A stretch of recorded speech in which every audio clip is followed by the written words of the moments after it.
Given question చూడండి, ఐఎంహెచ్ఓ అంటే జేఎన్ఐపి అన్నాడు, అండ్ ఐడికే అంటే జేఈఎల్ అన్నాడు, సో ఎస్ఓ అంటే టీపీ అన్నాడు, ఐడిసి అంటే ఏంటి అని అడుగుతున్నాడు.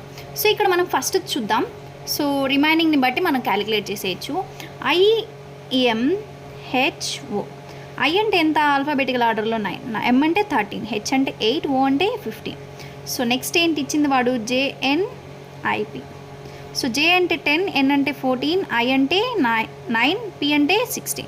సో చూడండి, 9కి 1 యాడ్ చేస్తే 10 వస్తుంది, ఎంకి 1 యాడ్ చేస్తే 14 వస్తుంది, హెచ్కి 8కి 1 యాడ్ చేస్తే ఐ వస్తుంది, అండ్ 15కి 1 యాడ్ చేస్తే 16 వస్తుంది.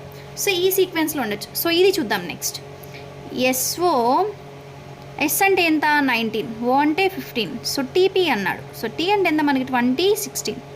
సో +1 యాడ్ చేయాలి, +1 యాడ్ చేయాలి. సో ఇదే సీక్వెన్స్లో ఉంది కాబట్టి ఇది కూడా మనం అలానే క్యాలిక్యులేట్ చేయొచ్చు. అంటే ఐడిసి, ఐ అంటే ఎంత? 9, డి అంటే 4, సి అంటే 3. సో +1 యాడ్ చేయండి, ఎంత వస్తుంది? 10, 5, 4 అంటే జేఈడి. సో ఆన్సర్ ఏమొస్తుంది? Option D.